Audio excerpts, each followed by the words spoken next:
Hello guys, कैसे हो सारे। आई होप आप सब अच्छे होंगे। मैं भी अच्छी हूँ। जैसे कि आप सबको पता है कि मैं तैयारी कर रही हूँ SSC CGL की, और साथ में मेरा डी फार्मा चल रहा है। तो उसी हिसाब से मैं आज सुबह मैंने लगाया 4 बजे का अलार्म और खड़ी हुई मैं 6 बजे, क्योंकि इतनी सुबह सुबह नींद नहीं खुली और आज पता नहीं क्यों सो गई मैं। इसलिए सुबह खड़े होते ही जल्दी जल्दी काम करना शुरू किया। इतनी जल्दी जल्दी काम करके फिर सोचा जितनी जल्दी फ्री हो जाऊँगी उतनी जल्दी पढ़ लूँगी। तो मैं तो अपना काम कर रही थी और फिर उसके बाद काम करने के बाद थोड़ी पढ़ाई करूँगी। तो जैसे अपन को पता है अपने देश को इंडिया कहते हैं, और इंडिया क्यों कहते हैं ये तो नहीं पता, और कुछ अलग अलग देश के लोग किस नाम से अपनी इंडिया को बुलाते हैं ये भी नहीं पता। तो मैं इतिहास पढ़ रही थी और उसमें मुझे पता चला कि जो यूनानी लोग थे वो अपनी इंडिया को इंडिया नाम से पुकारते थे, और अरब के हिंद, और इसी तरह फारसी। और ये शब्द किससे निकला है? हिंदू शब्द फारसी से। यूनानी ने कहा हिंदे और अरब ने कहा हिंद। तो मध्यकाल में इस देश को हिंदुस्तान कहा जाने लगा।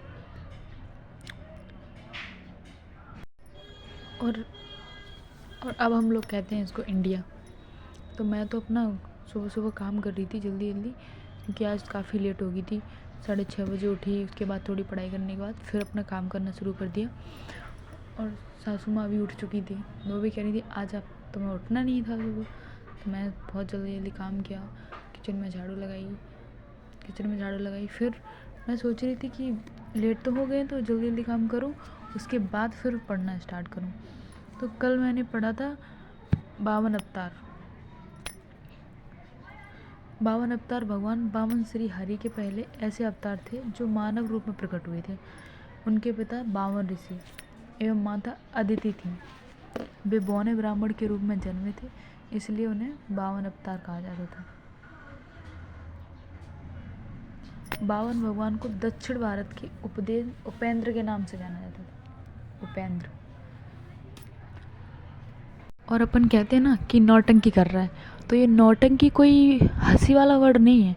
यह उत्तर प्रदेश का एक मुख्य लोक नाटक है, जिसमें प्राय दोहा, चौपाला आदि छंदों का प्रयोग किया गया है। फिर मैंने पढ़ा भौतिक विज्ञान, जिसमें मैंने पढ़ा कि सबसे हल्की धातु क्या होती है। सबसे हल्की धातु होती है लिथियम, और सबसे भारी धातु ऑस्मियम, सबसे कठोर धातु क्रोमियम। ऐसे ही करके मैं थोड़ा थोड़ा सब कुछ पढ़ लेती हूँ। इतिहास पढ़ लिया, मैथ लगा लिया, जीके पढ़ ली, और भौतिक विज्ञान, रसायन विज्ञान ये सब पढ़ लिया। जिससे थोड़ा थोड़ा पढ़ेंगे तो कुछ थोड़ा थोड़ा सब याद रहेगा।